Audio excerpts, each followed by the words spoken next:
tidak cukup. Kan itu paradigma yang mau saya sampaikan sebenarnya. Sehingga ketika kita merancang sistem supaya sistemnya nanti punya potensi keberhasilan yang tinggi, aspek sosionya juga harus diperhatikan. Aspek sosio itu mencakup di dalamnya aspek psiko ya. Jadi sebenarnya kan psiko technical kemarin itu. Nah, kalau nanti di kurikulum depan itu sudah akan dieksplisitkan ada psikonya itu. Oke, jadi itu yang paradigma baru yang sudah harusnya Anda pahami dulu. Sebelum saya masuk ke sekarang memasukkan aspek religiusnya. Sebelum Anda mengikuti kuliah ini, ketika mendengar sosio-religio teknis, yang ada di benak Anda itu apa? Ini kok mata kuliah kok aneh gitu ya? Apa atau sebenarnya yang ada di benak Anda itu waktu sebelum mengikuti kuliah ini? Dan baca mata kuliahnya sosio-religio teknis gitu loh. Yang ada di pikiran Anda apa? Kan di S1 saya yakinnya dari manapun Anda berasal S1-nya, tadi kan macam-macam, itu pasti tidak ada mata kuliah ini. Ya, seluruh dunia cari ya nggak ada lah. Ini mata kuliah unik ya di dunia dan akhirat ya ini gitu loh. Apa yang ada di benak Anda? Apa yang ada di pikiran Anda ketika membaca, wah saya nggak harus ngambil mata kuliah ini ya wajib ya, apa itu? Apa? Jati mungkin yang S1-nya orang sini. Apa Mbak?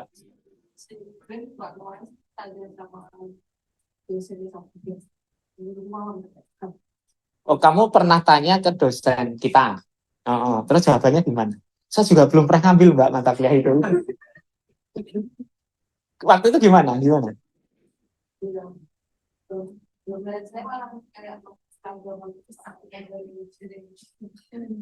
Berarti nanti harus disahadatkan lagi gitu ya. Terus waktu itu jawabannya apa setelah tanya?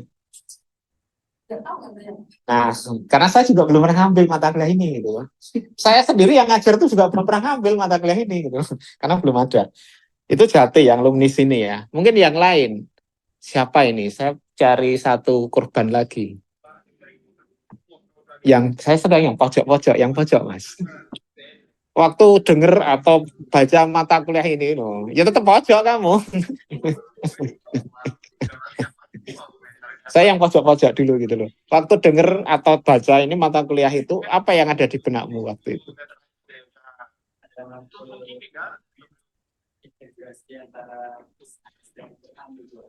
Integrasi antara sains dan Quran. Kalau itu ada nama mata kuliahnya, mungkin dulu Jati pernah lulus Islam dan Sains. Toh? Lulus toh? Ditanya lagi nggak tahu juga dia. Itu ada sendiri itu. Nanti kalau pengen tahu ya kuliah ke Jati ya. Oke itu ininya ya. Asumsinya ini mengintegrasikan itu dan itu gitu ya. Ya nggak salah-salah banget sih. Ada juga tapi nggak se-generik gitu ya. Oke, satu lagi mungkin nih. Pojok terus gimana nih? Tengah. Tengah itu siapa nih? Kamu Mas. Kamu apa Aslam tuh yang tengah? Kamu lah. Semacam teknologi informasi yang ada di lingkungan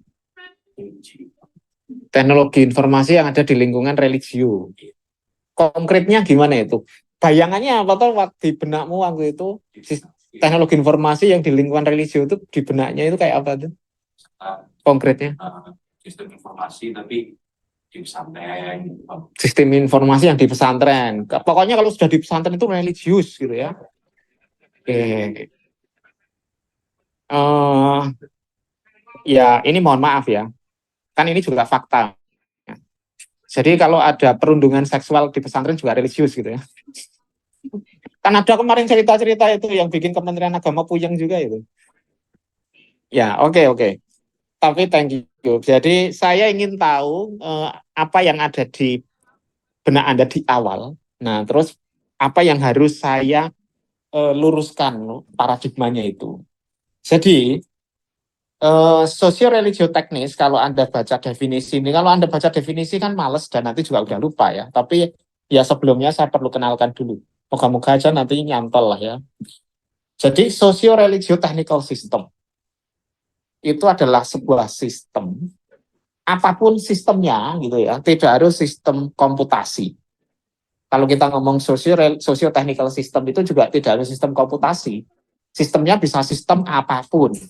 Nah, cuman karena kita orang komputer, ilmu komputer informatika, yang ada informatika, sistem informasi, rekayasa perangkat lunak, teknologi informasi, terus teknik komputer, terus yang baru ada cyber security dan data science itu ya, klasifikasinya menurut SCM. Nah, karena kita orang sistem komputasi, ya ketika kita ngomongin sistem itu, yang kita bahas adalah sistem komputasi. Tapi sebenarnya bilang, wah kok ini kalau udah berapa menit kok mulai aneh ya proyektornya.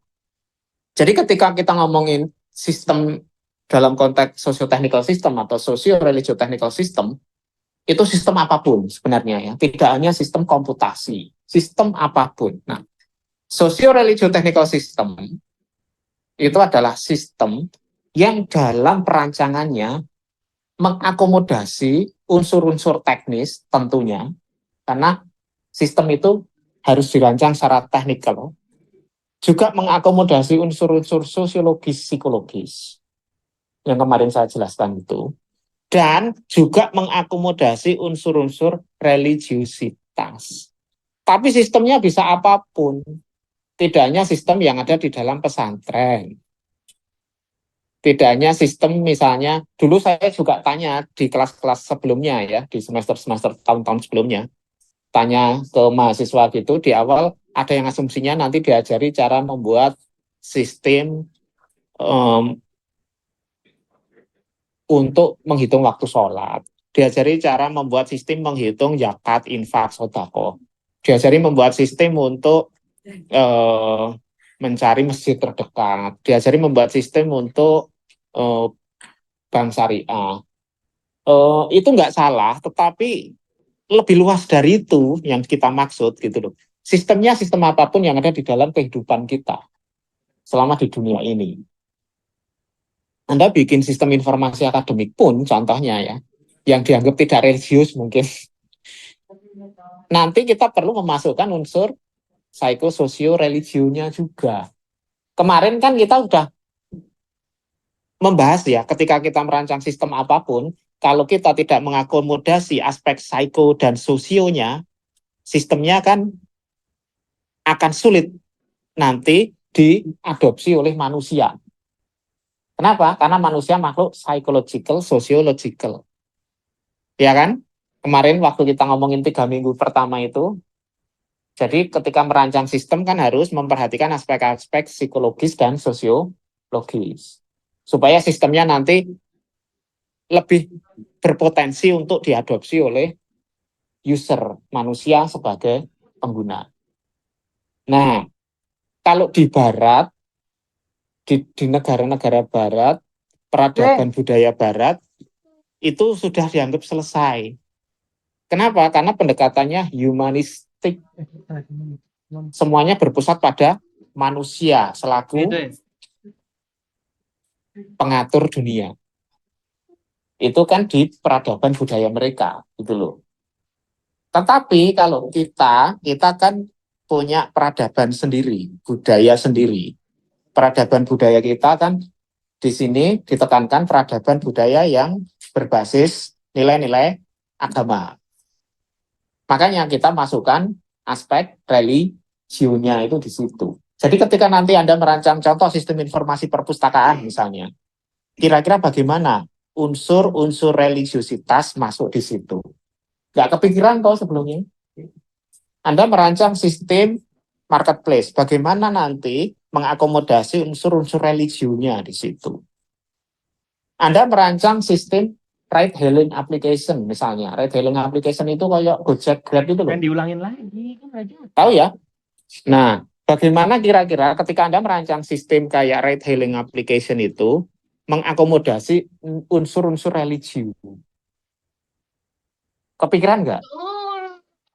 Aku yang bisa Selama ini kepikiran nggak? Ya? Nggak kan? Kira-kira itu menurut Anda perlu nggak? Kirin aja. Siapa yang ngomong perlu tadi? Ya enggak, maksudnya mau saya konfirmasi. Siapa tadi yang ngomong perlu? Perlu. Oh, siapa tadi? Perlu. Kenapa, Mbak? Kan alumni dari Gontor kan harus bisa ngomong ini. Oh, tahu Nida tuh tadi. Sudah sudah.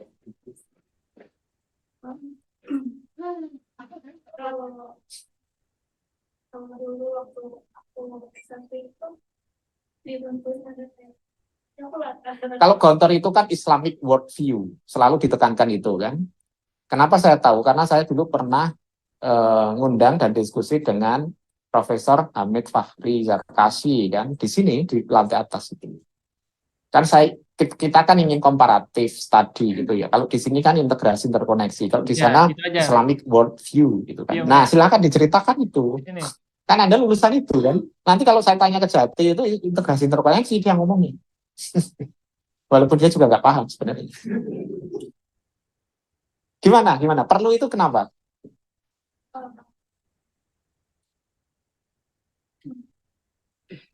kalau kayak Islamic worldview jadi itu bagaimana kita memandang sebuah teknologi itu bukan kita yang mengikuti teknologi tapi bagaimana kita mengislamukan sebuah teknologi itu.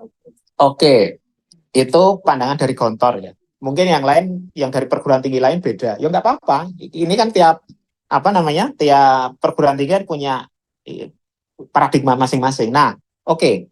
Dengan paradigma itu, kira-kira kalau nanti Anda kan alumni informatika, berarti asumsinya Anda punya kemampuan merancang sistem komputasi. Salah satunya misalnya sistem komputasinya adalah ride-hailing application tadi. Aplikasi kayak Gojek Grab itu. Nah, bagaimana itu rancangan aplikasi sistem itu yang tanda petik tadi mengakomodasi unsur religi? Kira-kira rancangan Anda akan jadi seperti apa itu sistem? Sistem contohnya Ya Gojek Grab itu loh. Nah, kalau Anda merancang sistem kayak semacam Gojek Grab dengan mengakomodasi unsur-unsur religiusitas, itu gimana? Gambaran kasarnya dulu aja. banyak sekali yang perlu ditinggalkan ya Pak. Misalnya seperti kayak pembayaran berapa persen. Misalnya kan kalau kita lihat Gojek atau Grab sekarang kan ada kayak pajak apa tuh pajak berapa persen kita mengambil kayak pajak dari si Gojeknya atau dari sisi yang kayak yang menggunakan aplikasinya itu. Terus kalau misalnya kalau dalam segi kan kalau Gojek itu kan kayak ojek apa kita kan naik ojek kan ada perbatasan antara wanita dan pria gitu. Itu bagaimana kita kalau misalnya cewek kalau misalnya pesan ya harus dia menerima ya Gojeknya tuh wanita. Kalau misalnya pria yang pria gitu mungkin ada klasifikasi antara pria dan wanita.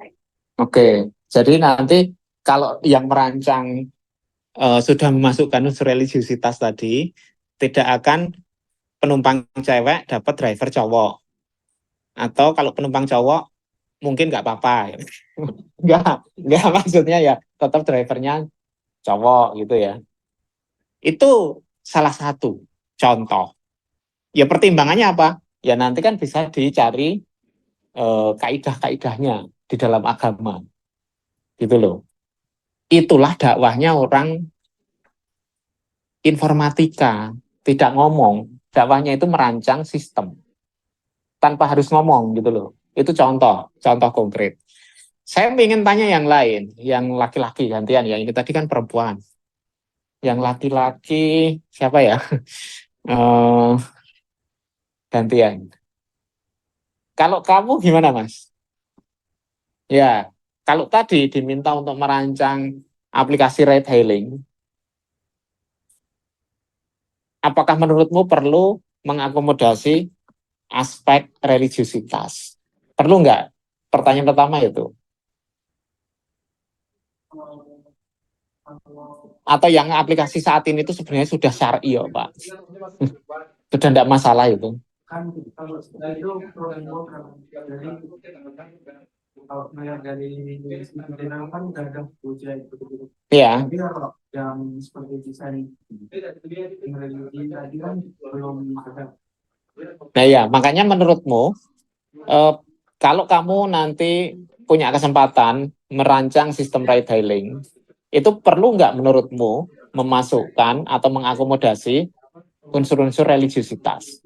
Perlu atau enggak? Perlu. Menurutmu perlu? Oke. Contohnya bagaimana? Kalau kamu yang merancang dan kamu memasukkan unsur religiusitas itu. Mungkin kalau dari rancangan kan interface-nya desainnya. Ya itu secara teknis ya. Itu teknis ya. Di tampilannya Tampilannya religius itu gimana ya tuh? dengan bahasa Arab. Waduh, gitu ya. Oke.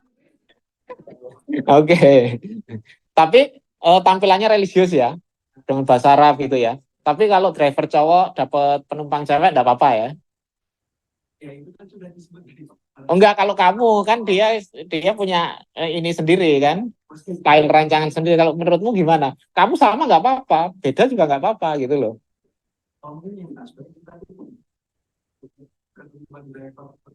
Tuan driver. Oke. Jadi udah ada dua nih yang ngomong. Kalau aplikasi semacam ride hailing application Gojek Grab itu sekarang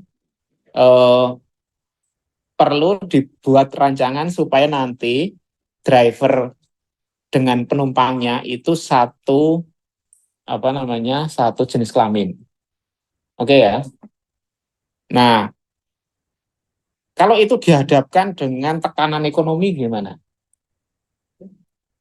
Maksudnya tuh gini, driver cewek itu kan nggak banyak. Ini kan realita ya. Driver cewek itu kan nggak banyak loh. Nggak sebanyak driver laki-laki kan. Yang pesan itu antara cewek dan cowok itu sebanding, imbang, atau tetap lebih banyak cowok penumpang? Malah banyak cewek. Oke, nah kalau realitanya seperti itu gimana Anda menyikapi itu? Kayaknya bisa diterapkan pada semua aplikasi lah ya. Tidak bisa gimana? Jadi diterapkan untuk semua. Nah ya, ini tadi kan kita pertama. Ya kan kita kan tinggal di Indonesia kan berbeda agama juga, Pak. Iya. Mungkin dari agama sebelah ya pulang sendiri jadi konservatif itu. Ya, benar kan harus didengarkan ini. Oke, nah ini saya kan tadi tanya, apakah menurut Anda mengakomodasi aspek religiusitas dalam sebuah rancangan sistem, contohnya sistem ride hailing tadi kan, itu perlu atau enggak? Perlu, menurut teman-teman ya, perlu. Contohnya gimana konkretnya? Kan saya tanya, oh itu tadi mencoba mematchingkan antara driver dengan penumpang yang satu jenis kelamin. Oke, boleh nggak itu? Kan ini namanya simulasi ide. Kita ini sedang melakukan simulasi ide. Oh, remote. Oh, ya, remote AC. Nggak ada ya, Pak? Oh, nih, di situ.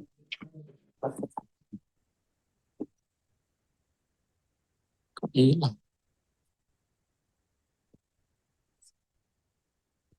Oke, sorry interupsinya. Tadi ya, misalnya menurut teman-teman ini sebagian, kita perlu melakukan akomodasi unsur-unsur religiusitas dalam perancangan sistemnya melalui pematchingan driver dengan penumpang yang satu jenis kelamin. Sebagai sebuah simulasi ide, merancang itu kan kita harus banyak melakukan simulasi ide-ide kan, namanya merancang kan. Nah, nanti baru setelah ada keputusan rancangannya itu difinalisasi. Nah, sebelum ada keputusan kan itu perlu dieksplorasi itu ide-ide itu. Nah, ini tadi misalnya ada ide matchingkan penumpang dengan drivernya yang satu jenis kelamin. Oke, kita cari counter idenya. Ya, counter idenya apa? Kondisi realnya gimana? Kondisi realnya ketika di dalam dunia nyata, drivernya tidak seimbang. Penumpangnya, ya kita nggak tahu ya, mungkin yang tahu betul itu ya pemilik aplikasi ya. Drivernya lebih banyak mana. Tapi kalau lihat secara umum di jalanan sih lebih banyak laki-laki driver. Penumpang yang saya nggak tahu data realnya gimana. Kalau secara kasar di jalanan itu penumpang imbang nggak laki-laki perempuan? menurut Anda banyakan perempuan. Menurut yang sini banyakan siapa? Perempuan. Kenapa banyakan perempuan? Kenapa? Sendiri. Cowok pada bawa motor sendiri. Lah perempuan kan ya duwe motor kan, punya motor kan. Oh malas. Siapa tahu nanti ketemu driver yang soleh gitu ya. Lu siapa tahu kan sekalian toh. Nah, oke. Nah kondisi realnya itu tadi ya. Saya nggak tahu yang penumpangnya ini apakah imbang atau banyak perempuannya. Tapi kalau misalnya betul prediksi teman-teman Anda itu banyakkan perempuannya, terus gimana itu menyikapinya? Anda kan punya ide yang sama tadi. Menyikapinya gimana kira-kira? yang maksud program kontrak itu loh. Sampai ke dalam kan sekarang juga Gojek itu kan campur, Pak. Nah ya, Ada yang mintanya perempuan juga dapat ini perempuan, ada yang dapat laki-laki, kan program kontrak. Tapi kalau secara kayaknya saya tadi tanya kalau sudah masuk ke sosial religius kan jangan menggunakan juga. iya. Iya, terus gimana itu? Kita punya Pak. Iya, kan harus ada keputusan namanya rancangan kan? Makanya gitu kan kita masih ininya kalau belum lihat Oke, thank you. Ada yang punya pendapat? Contoh konkret ini merancang sistem dengan wawasan sosioteknik, psikososionya sudah, religionya sekarang. Gimana Anda merancang itu? Ada yang punya pendapat? Silakan. Mungkin kalau gambaran saya sederhana aja, coba terkena sebuah aplikasi atau website itu kan harus memerlukan login ya Pak, login untuk masuk dalam sebuah aplikasi atau website itu perlu gitu. Itu kan ada di data. Tadi kan kita bicara tentang agama kan tidak cuma satu. Tinggal klasifikasi saja agama ini dan segala macam. Pertanyaan saya, Anda waktu daftar Grab Gojek ditanyai nggak agamanya apa? Maksudnya kita dari dasar. Ya. Enggak, ini contoh konkret yang tadi Grab Gojek. Biar kita punya contoh konkret gitu ya. Kita diskusinya fokus ke situ dulu. Tadi temenmu ngomong dua ini, perlu nggak memasukkan unsur religiusitas dalam rancangan sistem ride hailing? Perlu. Contoh konkretnya gimana? Matchingkan driver dengan penumpang yang satu jenis kelamin. Itu secara kaidah keagamaan bagus nggak? Bagus kan? Bagus kan? Nah, tapi kan ada realita. Tadi yang realita di lapangan adalah ketidakseimbangan antara supply driver dengan demand penumpang. Supply-nya lebih banyak laki-laki. Kalau dilihat secara kasar di jalanan, data realnya saya nggak tahu. Demand-nya menurut beberapa teman Anda ini lebih banyak perempuan. Ya. Terus kalau itu akhirnya sulit toh dimatchingkan sesuai jenis kelamin kan. Nah, padahal tadi maunya mengakomodasi unsur religiusitas itu, ya kan? Terus gimana kalau idealisme religiusitas ini tadi harus berhadapan dengan realitas lapangan. Terus gimana kira-kira? Nah, inilah merancang dengan paradigma sosio-religius. Memang tidak mudah. Jadi ada unsur trade-off. Nah, ada yang punya pendapat untuk kasus ini tadi contohnya? Gimana kira-kira? Kalau misalnya kan kita kan punya tujuannya itu pengen mengklasifikasi itu, kalau misalnya kita utamakan terlebih dahulu kayak gitu Pak. Kan sebenarnya kan ada apa kalau berupa dengan ulama misalnya gimana sih kalau misalnya antara kayak Gojek itu kan antara penumpang sama driver itu kan ada yang bilang boleh, ada yang bilang enggak boleh, yang penting nggak bersentuhan. Kan ada kayak susah ya kalau naik motor boleh tapi nggak bersentuhan, susah kan? Ya. Oke. Ini ya nggak apa-apa ini, tapi kan kita juga perlu ngomong realita kan. Kalau misalnya kalau mempertimbangkan, kita utamakan dulu mengklasifikasi, misalnya buat sistem, ya kita bikin sistem buat driver kalau cewek ya dapat cewek, kalau cowok dapat cowok. Tapi kalau kan kayak misal jika tidak ditemukan driver cewek di situ, maka kita pakai pertimbangan lain, ataukah mungkin drivernya sudah menikah, mungkin untuk ini kan biar terjadi. Atau Bentar, sudah menikah itu potensi selingkuhnya juga tinggi loh. Loh ini kan kita ngomongin sosio, ngomongin psikososio. Belum tentu yang sudah menikah potensi selingkuhnya lebih rendah daripada yang masih single. Loh itu kan realita. Ya toh? Ketika kita merancang kan kita juga mempertimbangkan realita. Kenapa ini tadi pertanyaannya saya balik. Kondisi realitanya nggak mudah. Ya kalau semuanya mudah di dunia ini sudah ideal kan. Tapi ideal itu kan adanya nanti di akhirat.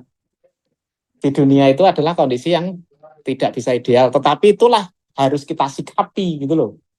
Bagaimana? Nah ini tadi benar. Ada poin yang benar. Apa poin yang benar? Ada prioritas. Carikan dulu yang satu jenis kelamin. Ketika itu sudah tidak ada, ya sudah.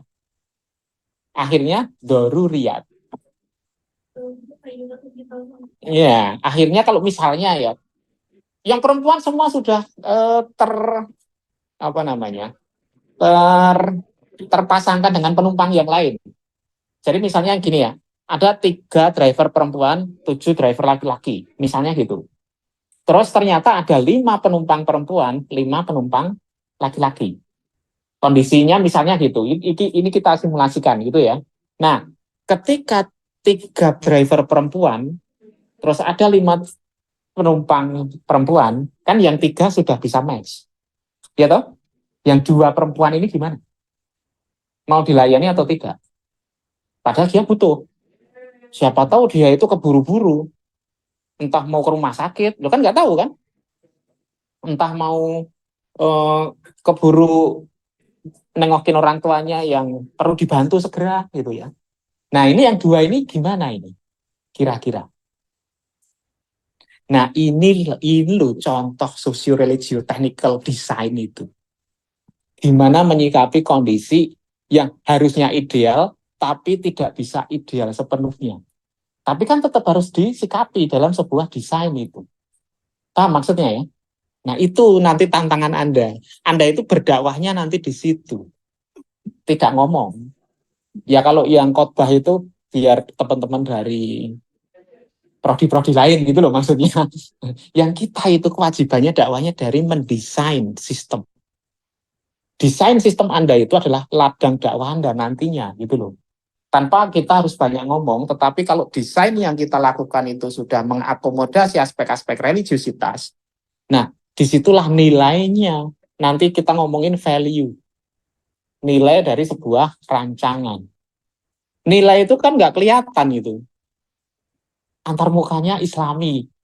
Ya, belum tentu bagus sih. Tetapi di dalamnya, kan gini, kayak Grab Gojek, kan mending antar mukanya nggak ada tulisan Arab, tapi bisa mengakomodasi ini tadi loh. Bisa mengakomodasi prioritas matching driver dengan penumpang. Itu kan lebih penting kan, lebih substansial daripada tampilannya gambarnya mbak-mbak pakai jilbab gitu ya. Ya itu selera lah ya. Maksudnya gini loh. Ada hal yang lebih substansif dalam si desainnya itu. Atau nanti di depannya drivernya pakai kopiah gitu ya. Ya karena puasa gitu. Terus sok religius semua gitu. Padahal mungkin ya pakai kopiah tapi ini juga banyak ya. Oke, jadi kalau kita ngomong ya di rumah moga-moga bisa mengikuti ya, karena di sini diskusinya lumayan menarik. Jadi socio-religio technical system itu adalah sebuah sistem yang rancangannya itu sudah mengakomodasi aspek psikososiologis dan aspek religiositas. Selain tentunya aspek teknis. Aspek teknis itu kan ya memang aspek inti dalam sebuah rancangan sistem. Nah, itu socio-religio technical system. Nah, kalau perancangan socio-religio technical system itu berarti adalah perancangan sebuah sistem, apapun sistemnya, cuman untuk kita itu adalah sistemnya sistem komputasi, yang perancangannya itu memadukan dan mengakomodasi aspek-aspek sosial yang kemarin minggu-minggu lalu kita bahas, ada kulturnya, ada strukturnya gitu ya. Dengan aspek-aspek religiusitas, ada nilai-nilai etik dan praktik keagamaan. Nah, jadi nanti memasukkan nilai-nilai etik dan praktik di dalam perancangannya itu. Arsitek merancang bangunan, sistem ruang hidup manusia. Bangunan itu kan 2023 Pak. dalam kaidah arsitektur dia adalah sistem ruang hidup manusia. Nah, ketika arsitek merancang sistem ruang hidup manusia itu, bisa nggak dia memasukkan unsur religiusitas? Menurut Anda kira-kira bisa nggak? Bisa ya. Contoh konkretnya misalnya gimana? Bangunannya mengakomodasi unsur religius. Kira-kira gimana itu? Kalau religionnya Islam lah, kan Anda Islam semua ya ini ya. Ya sebenarnya di sini nggak harus Islam, maksudnya kan boleh mahasiswa non Muslim. Saya ngajar di PASA itu kan ada di PASA itu kan ada, saya di sana juga diminta ngajar perancangan sistem. Kan ada yang mahasiswanya itu kepala, misalnya kepala perpusnya Petra University, itu kan non Muslim. Nah, oke lah, tapi saya balik ke sini ya. Nah, kalau Anda merasa bahwa arsitek ketika merancang sistem bangunan, sistem ruang hidup manusia itu bisa mengakomodasi unsur religius, itu contohnya kira-kira gimana kalau menurut Anda? Meskipun Anda bukan arsitek. Tidak boleh kayak membangun kreatif untuk menambahkan kayak pengalaman-pengalaman. Oke, mungkin itu satu poin. Meskipun itu ada yang debatable gitu ya. Oke, tapi nggak apa-apa, itu sebagai sebuah poin oke. Tapi ada nggak yang lebih substansial di situ? Bangunan yang mengakomodasi unsur religiusnya. Kalau ini tadi kan contohnya mirip, Anda bikin interface aplikasi, tapi nggak boleh ada foto. Kan itu makhluk hidup, fotonya manusia gitu misalnya itu ya. Ya itu nanti bisa debatable ya, tapi ada tadi yang lebih substansif tadi toh, mematchingkan apa namanya penumpang dengan driver yang satu jenis kelamin. Nah, kalau bangunan contohnya gimana menurut Anda? Yang lebih substantif mengakomodasi nilai-nilai keagamaan. Pas konstruksi, Kenapa? pas konstruksi itu setelah desain, Hmm. nah nanti ditenderkan, pas tendernya itu berusaha jangan sampai ada yang Iya, itu dari sisi proses ya, proses pembangunannya. Enggak, ini kita dari sisi desainnya dulu. Kita kan ngomong perancangan ini. Belum kebangun. Kita belum ngomong bangun ini. Mata kuliah ini fokusnya ke perancangannya. Contohnya gimana? Ada musola, malah itu juga bisa didebat. Nanti orang jadi nggak ke masjid. Misalnya gitu loh. Nah itu. Kenapa? Nah itu juga salah satu. Terus gimana? Jadi sebenarnya apa tuh yang mau saya sampaikan? Peluangnya itu sangat besar untuk para perancang sistem insinyur itu bisa berdakwah melalui profesinya dengan cara merancang yang mengakomodasi nilai-nilai itu. Contoh yang lain misalnya bangunan yang tidak mendiskriminasi orang dari kemampuan fisiknya itu agamis menurut saya.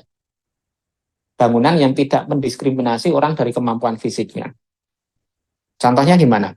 Orang dengan kemampuan fisik apapun, dia terakomodasi di dalam bangunan itu. Bisa dipahami nggak? Nah itu menurut Anda lebih agamis itu, atau lebih agamis di gedung itu ada kaligrafinya? Ini tanya saya gitu loh. Kenapa? Ya lebih agamis mana menurut Anda? Kaligrafi huruf Arab. Padahal tulisannya huruf Arab itu bisa macam-macam loh. huruf Arab itu belum tentu agamis. Itu yang harus dibedakan ya. Nah, huruf Arab kan ngomongin yang pornografi itu juga bisa. Kan kayak huruf Latin aja itu. Gitu. Nah, menurut Anda itu ya. Nah, ya tapi nggak apa-apa. Nah, itu contoh ya. Jadi sebenarnya banyak sekali peluang yang bisa dilakukan oleh para insinyur. Insinyur itu kan orang yang kerjanya mendesain.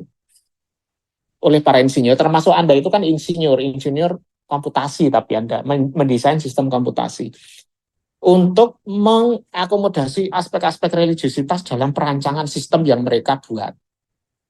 Nah, jadi ketika merancang sistem yang paradigmanya sosio-religio teknis, itu memadukan dan mengakomodasi aspek sosial, di mana ada unsur kultural dan struktural, aspek-aspek religiusitas, ada unsur nilai, etika, praktik keagamaan, serta aspek-aspek teknikal. Nah, ini yang pasti aspek teknikal, kan itu nggak perlu ditanyakan, wong ini kerjaan Anda sebagai insinyur. Yang ada unsur proses atau metode, dan unsur teknologi atau hardware. Oke. Sudah agak paham sekarang maksudnya sosio-religio? Lumayan toh. Nah, cukup dengan satu slide gitu ya. Jadi tujuan saya hari ini adalah menggeser wawasan Anda tadi, menggeser paradigma Anda tadi. Oh, ternyata itu tuh maksudnya sosio-religio itu. Jadi sistemnya bisa apapun. Apapun sistem yang Anda rancang. Kalau misalnya orang desainer furniture, dia juga bisa loh merancang desain furniture yang memadukan unsur-unsur religiusitas di dalam desainnya. Yaitu gimana? Itu PR-nya mereka, perancang-perancang furniture. Kayak PR-nya arsitek tadi. Kursinya yang religius itu gimana? Rancangan kursi yang religius itu gimana? Saya dulu pernah menantang teman-teman di industri. Kalian bisa nggak merancang toilet itu yang religius? Ya sekarang kan misalnya ya kita wudhu, airnya kemana-mana, jadi kotor. Ya toh, itu membebani perawatan, pembersihan, petugas kebersihan. Tapi kan wudhu itu kewajiban untuk kebersihan personal manusianya. Nah, berarti yang jadi masalah apa? Rancangan sistem untuk wudhunya. Bukan wudhunya yang salah, tapi rancangan sistemnya. Gimana kira-kira merancang sistem wudhu yang tidak mengotori area. Nah itu kan tantangannya para desainer kan gitu. Sebenarnya peluangnya tuh banyak. Kalau Anda bisa mewujudkan itu, dijual di Timur Tengah, laku keras. Kalau kita sudah bicara komersialisasi, gitu. Nah, bisa nggak Anda merancang toilet yang nyaman, tapi juga syar'i? Untuk orang-orang tua, toilet nyaman itu kan duduk. Kenapa? Orang tua itu kan sudah pengeroposan tulang lah, pengapuran tulang lah, macam-macam lah ya. Kalau Anda, umur-umur Anda ini kan jongkok squat ya, pakai squat toilet, itu masih oke. Tapi kalau sudah tua itu lain cerita. Bukan masalah makin tua kok nggak ingat religius. Bukan itu. Tapi kan berarti ada tantangan di situ merancang sebuah sistem toilet yang nyaman tapi syar'i. Kalau itu bisa Anda wujudkan, itu laku keras kalau dijual di negara-negara muslim terutama.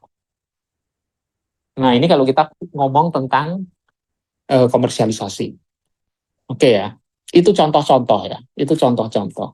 Saya pernah dulu coba-coba browsing paten rancangan sistem rancangan alat wudhu. Ada itu beberapa. Ada.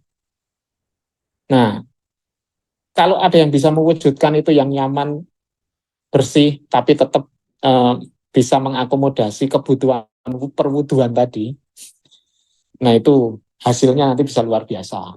Itu ya.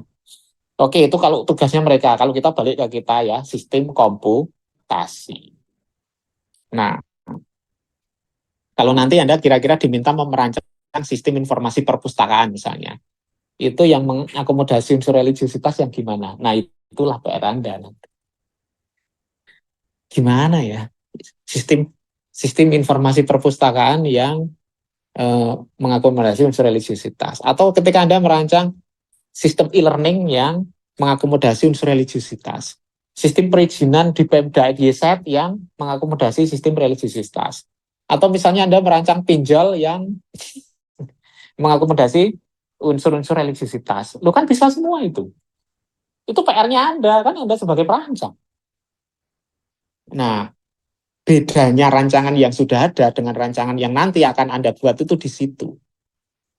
Karena selalu saya tekankan dari awal, yang namanya merancang itu seharusnya membuat sesuatu yang belum ada.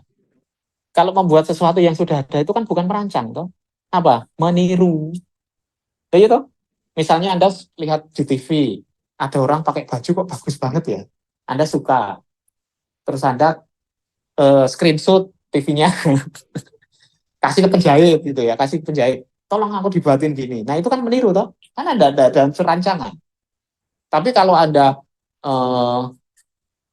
berimajinasi, saya itu kok pengen kelihatan seperti putri-putri Dubai gitu. Nah, misalnya gitu loh. Atau saya ingin kelihatan seperti istrinya Abdul Matin kemarin tuh. Ketawa, berarti tahu beritanya ya. Nah, kok cantik banget ya bajunya. Ya. Tapi saya nggak pengen persis, terus Anda rancang. Nah, itulah rancang. Karena ada kebaruan. Yang namanya rancangan itu harus selalu ada unsur kebaruan. Yang benar loh ya. Nah, oke. Mungkin ada yang mau ditanyakan sebelum saya lanjut? Ya. Malah pertentangan sama sosio atau kayak misalkan tadi yang driver kucing. Ya. Tiga driver. Ternyata dalam setiap satu siklus pesanan cuma ada 3 cewek. Setelah si 3 driver ini nganter balik lagi 3 cewek lagi. Kan jadi yang 7 cowok ini Nganggur. Menurut kan menurut jadi kan ya. Terus harusnya gimana? Itu gimana? Jadi menimbulkan pengangguran. Iya, kalau jadi Karena kita mau syar'i, akhirnya menimbulkan pengangguran. Mungkin nggak itu? Mungkin. Kan ini tadi simulasi ide. Nah, terus harusnya gimana? Itulah pentingnya nanti ada diskusi dengan orang-orang fikih, orang-orang syariah. Gitu ya. Kita nggak terlalu menguasai aspek itu, tetapi kita mampu menerjemahkan ide-ide makosidus syariah ke dalam dunia nyata. Nah nanti bagiannya Pak Aulia nanti harusnya lebih banyak mengkaji ke aspek makosidus syariah itu, makosid syariah ya. Nah dari sisi makosid syariah kira-kira gimana ini nanti? Kalau tanya ke saya nggak akan jawab karena saya nggak kompeten di situ. Saya hanya membuka wawasan bahwa Anda sebagai desainer, Anda punya potensi untuk memasukkan, mengakomodasi aspek-aspek religiusitas dalam rancangan.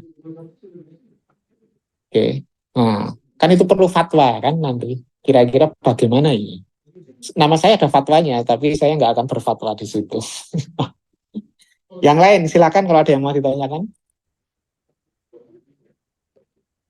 Nggak ada ya.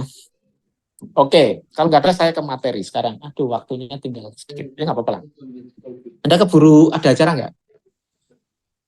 Hah? Ini jam 10:06. Kalau nggak keburu ada acara, oke, saya lanjutkan dulu ya. Jadi begini ya, nanti ketika kita merancang sistem, itu ada 3 poin yang biasanya perlu dipertimbangkan ketika merancang sistem. Nah, 3 poin ini mewakili technical, terus psychososio, dan nanti ada eco, terus religius. Oke.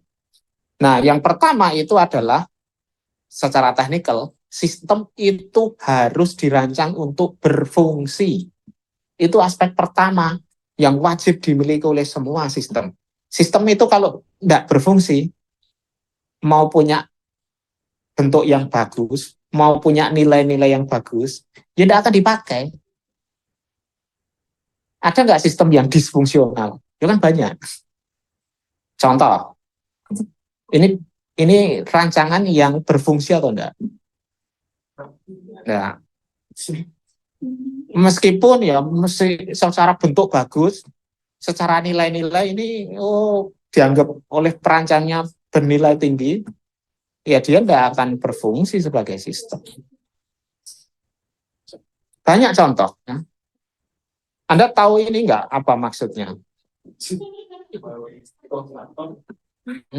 Balkon, tapi di situ. Balkon itu fungsinya apa sebenarnya? Kalau bagi yang ahli hisab, balkon itu adalah tempat untuk menunggu hilal. Nah, bagi ahli hisab ya, menunggu hilal ini. Maksudnya tempat untuk mengakses outdoor. Nah ini mau mengaksesnya kan susah ya, dari mana dia mengakses? Tidak bisa kan? Jadi ini balkon yang disfungsional. Kalau tadi adalah tangga yang disfungsional. Nah rancangan seperti ini, walaupun misalnya secara bentuk itu bagus, secara nilai-nilai dianggap punya nilai tinggi, dia ya nggak berfungsi. Nah ini yang harus Anda nanti sadari pertama ketika merancang sistem. Sebelum masuk ke level-level yang berikutnya, pastikan sistem yang dirancang harus berfungsi. Ini maksudnya gimana? Anda tahu itu maksudnya mau merancang apa? Garasi. Tapi garasi di lantai 2, terus tidak ada remnya. Iya itu. Iya, kok ya ada gitu loh. Kok ya ada garasi helikopter gitu ya. Mungkin gini, saya ini merancang garasi untuk drone saya kok. Itu ya. Nah ini juga lebih kacau ini ya. Kok ya ada gitu loh. Playing ground, ada perosotan. Nah, ini kalau misalnya ada yang punya pacar, pacarnya punya anak, kayak kasus selebriti itu loh. Anaknya ini dihilangkan dari dunia terus bikin gini. Yang selebriti itu Anda tahu beritanya nggak tuh? Nah, itu kan ya anak pacarnya. Nah ini juga rada-rada aneh ini. Ada pintu di situ, terus piye itu? Saya tuh kemarin tuh ya kalau nemu yang aneh-aneh gini, ini bisa untuk contoh kuliah ini. Nah ini juga ada beberapa contoh. Itulah desain-desain yang tidak berfungsi. Nah kalau Anda mendesain seperti itu, ya udah Anda itu nanti perlu dicek kejiwaannya. Sebenarnya Anda itu sedang demo atau sedang apa gitu loh. Mungkin yang ngerancang itu sedang demo itu. Nah ini contoh lain ya. Ini contoh lain. Dia merancang katanya untuk pengguna wheelchair, kursi roda, ya, tapi gimana gitu ya? Itu gimana kan nggak mungkin. Nah terus ini, mungkin awalnya rancangannya sih nggak apa-apa ya, tapi begitu dikasih trail ininya, tangganya, ini yang ngasih trail ini nggak kepikiran. Tapi kan dia itu waktu ngasih trail itu sudah berarti kan sudah mengantisipasi nanti ada sesuatu yang harus dilewati gitu ya. Tapi dia itu nggak memperhatikan yang dilewati itu fungsinya untuk apa. Kok kejadian, tapi ya kejadian ini kan. Ini juga kan maksudnya ini ngasih lokasi parkir untuk pengguna parkir yang pakai kursi roda. Ya tapi kan dia malah nggak bisa ngakses. Gimana ngaksesnya? Nah, ini ada jendela ketutup sama cerobong asap. Ini juga rada aneh. Ya. Pintunya di mana, tangganya di mana. Nah, kalau ini gimana ini menurut Anda? Apa ada pengguna wheelchair, kursi roda yang berani menaiki ini? Oke. Ini kan perosotan malah. Ya, tapi terjadi kan ini ada fotonya. Kalau ini masih agak-agak ini ya. Cuman ini desain yang kurang koordinasi antara mungkin bagian apa namanya bagian yang ngurusi konstruksi dengan bagian yang ngurusi akses. Jadi aksesnya tertutup oleh konstruksi. sama dengan ini. Nasi kursi depannya ada tiang gitu ya. Nah ini kalau ini sih, kalau di Indonesia kemarin sempat viral ya, mindah tiang listrik bayar berapa itu. Tapi kalau tiang listriknya itu ada duluan kayak gini, sebenarnya kan perancangnya itu kan bisa menggeser toh, menggeser posisi garasinya bukan yang di hadapan tiang kan harusnya gitu. Kalau tiangnya duluan tuh ya. Lain cerita kalau tiangnya belakangan hadirnya. Oke. Ya, ini juga mirip ini. Ininya atau enggak gitu ya. Ya, ini ada balkon kena rel.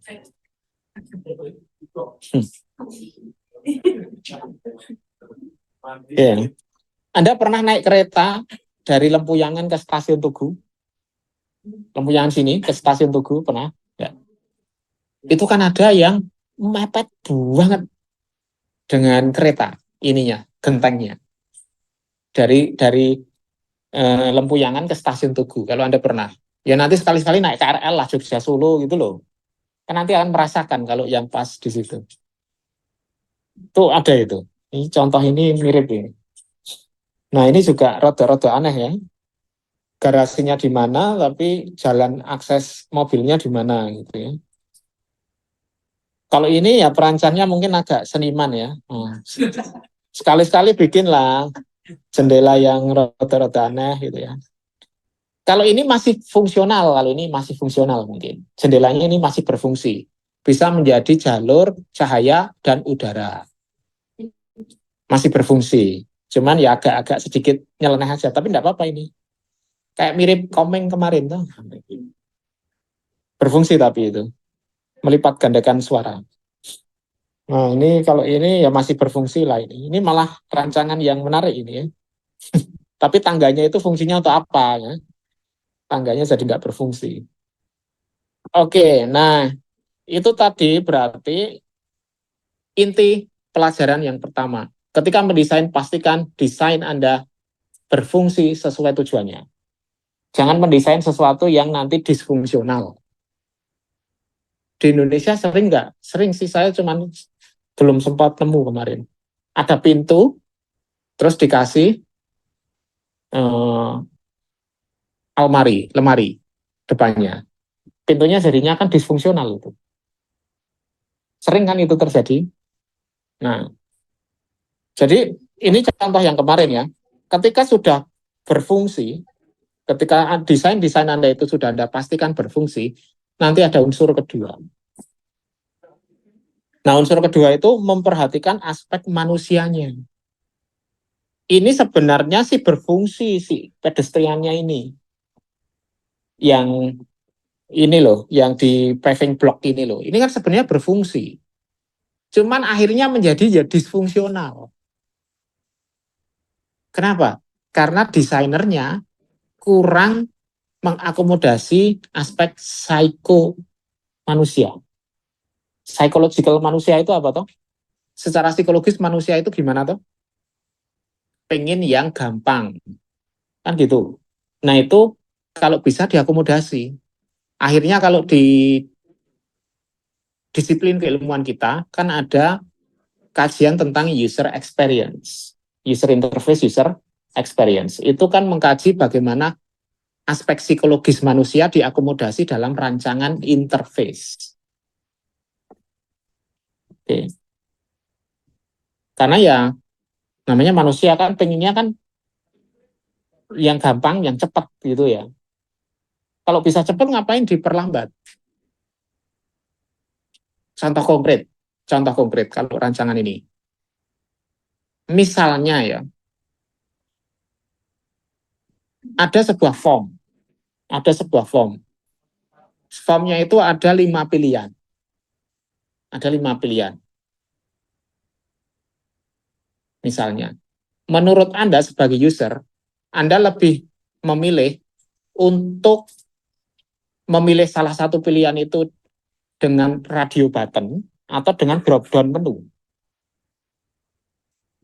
Kalau 5 pilihan. Drop down menu. Drop down menu itu berarti 2 kali klik.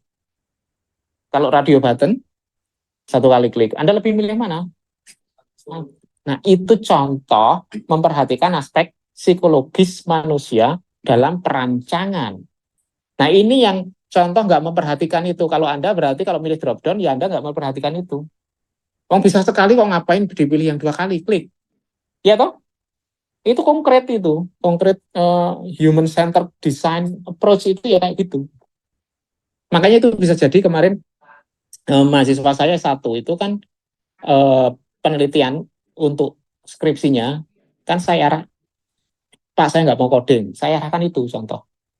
Coba kamu bikin prototype interface, kemudian prototype interface-nya itu untuk mengukur persepsi user terhadap pilihan desain interface.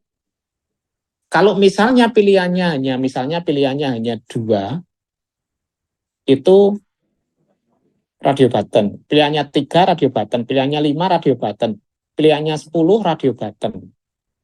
Kalau pilihannya 15 mau di radio button, itu repot. Terlalu banyak pilihannya.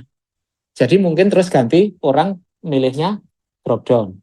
Tapi kalau pilihannya 38,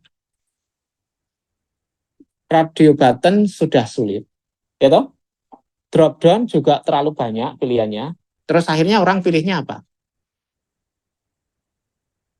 Apalagi kalau pilihannya lebih, misalnya Anda mengisi formulir negara. Kan ada misalnya, negaranya Anda dari mana? Negara itu kan ratusan di dalam daftar. Kira-kira user pilih pakai apa? Radio button, drop down, atau yang apa? Nah, dari penelitian itu yang dilakukan mahasiswa saya itu yang saya bimbing, ketika sudah lebih dari sekian pilihan, user memilih autocomplete. Autocomplete paham? Paham kan? Jadi kita ketika hanya ngetik Indo, itu udah muncul India, Indonesia. Nah, nanti tinggal pilih itu. Kenapa? Karena proses itu lebih cepat dibandingkan drop down dan dibandingkan radio button. Kalau radio button ada 100 lebih negara, mana Indonesia? Drop down kan juga gitu, klik. Indonesia ini di sih. Nah, kalau autocomplete, ya ngetik. Tapi kan ngetiknya cuma berapa huruf pertama. Terus pilihan yang sesuai keluar. Nah, itu langsung dipilih. Nah, itu loh contoh human centered design approach. Konkretnya seperti itu. Oke, nah kalau ini ya itu berarti dia nggak memperhatikan itu. Wong manusia itu maunya yang cepat, gampang kok. Ini harusnya bisa cepat lewat sini, kenapa harus lewat sini? Akhirnya ini harusnya fungsional, tapi akhirnya menjadi disfungsional. Itu ya. Nah, ini yang kemarin saya contohkan itu. Kalau zaman sekarang sih karena parkirnya sudah banyak yang di depan sana, mahasiswa aksesnya pakai yang kiri. Tapi dulu zaman Jati kuliah itu, parkirnya kan masih banyak di situ ya. Jadi paling masih banyak yang lewat pintu kecil loh, yang pintu yang kanan gitu loh. Nah, akhirnya yang pintu besarnya waktu itu menjadi disfungsional karena pintunya besar tapi nggak sedikit sekali yang akses. Yang pintunya kecil itu malah banyak yang akses. Kenapa? Karena manusia pengen yang cepat. Dulu parkirnya kan banyak kan di sini ya, cepatnya pintu kecil. Masa parkir di sini harus lewat sana? Nah, itu contoh. Jadi ketika mendesain, satu, pastikan dia fungsional. Yang kedua, akomodasi unsur-unsur psikososionya. Ini human centered. Karena penggunanya itu akhirnya manusia. Oke. Nah, jadi itu aspek kedua. Nah, ini saya mungkin 8 menit lagi ya.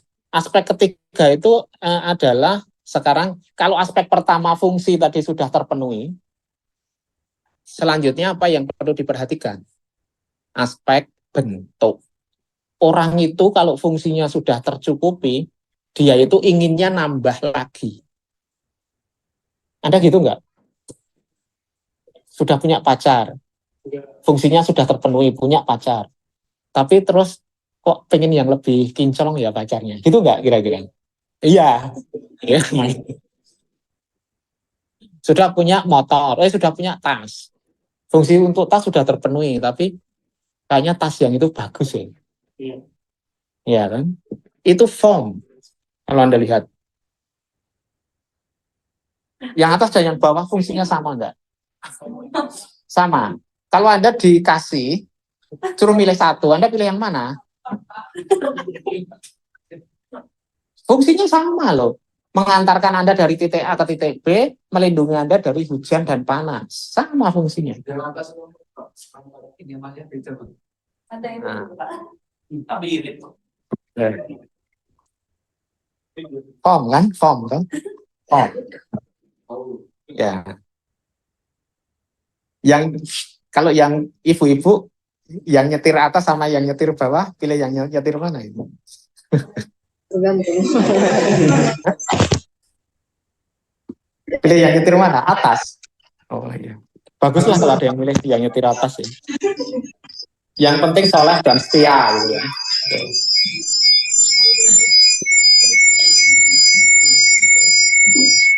Ini yang di rumah ada yang oke ya. Oke, saya lanjut. Itu tadi ya.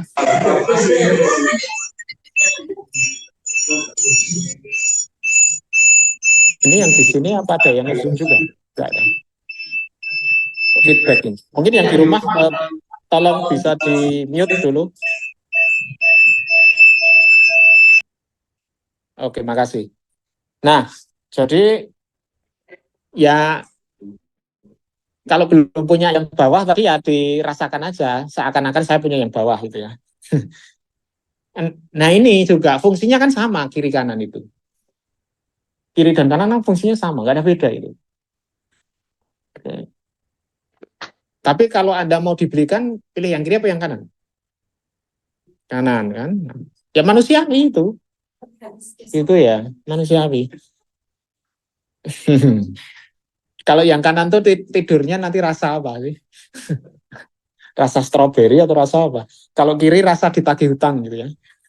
Oke. Anda pilih yang kiri apa yang kanan? Kiri lebih murah ya. Itu kalau mentraktir atau beli sendiri. Kalau ditraktir,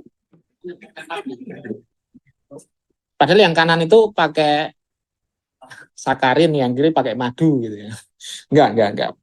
Ini kita ngomongin form ya, bentuk. Setelah fungsi itu orang selalu mencari bentuk. Itu maksudnya. Jadi ketika kita merancang, satu yang paling penting adalah pastikan fungsinya terpenuhi. Kalau misalnya ini bentuknya terpenuhi ya, misalnya Anda membuat minuman yang kanan, tapi ternyata yang kanan itu beracun, berarti fungsinya kan nggak terpenuhi. Ya percuma. Yang pun akan percuma kalau fungsinya tidak terpenuhi. Jadi fungsi itu inti. Fungsi itu inti. Pastikan rancangan apapun yang Anda buat berfungsi. Baru setelah berfungsi, kalau Anda ingin next level, meningkatkan kualitas rancangan, Anda mulai ngomongin tentang form, bentuk. Itu kalau secara umum. Kalau di dunia pengembangan software, gimana itu? Yang pertama harus Anda penuhi adalah kebutuhan fungsional atau functional requirements. Kalau Anda belajar RPL kan masih ingat ya, kan ada kebutuhan fungsional dan kebutuhan non-fungsional. Pastikan kebutuhan fungsionalnya terpenuhi dulu. Karena kalau itu nggak terpenuhi, ya berarti rancangan Anda disfungsional. Tapi kalau kebutuhan fungsional sudah terpenuhi, next levelnya Anda harus memperhatikan apa? Kebutuhan non-fungsional. Keamanannya misalnya. Sistemnya sudah berfungsi nih, tapi ternyata gampang dibobol. Kan nggak oke juga. Tapi ini sistemnya aman banget, tapi mau dipakai nggak bisa. Ya orang ya nggak mau pakai lah, nggak bisa dipakai gitu loh. Makanya berfungsi dulu. Setelah itu yang form. Kalau di dunia pengembangan software, kebutuhan fungsional, baru kebutuhan non-fungsional. Oke. Nah, kenapa perancangan sistem harus seperti itu? Itu karena sifat dasar pengguna sistem manusia. Manusia itu kan seringnya merasa dia itu pusat segalanya, anthropocentrism. Jadi konsepnya anthropocentrism. Bahwa manusia itu sentris, sentral, pusat dari segala sesuatu. Jadi dengan paham anthropocentrisme ini, perancangan memang harus memperhatikan aspek manusia. Oke, tetapi masalahnya kalau semuanya antroposentris, nanti rusak dunia ini.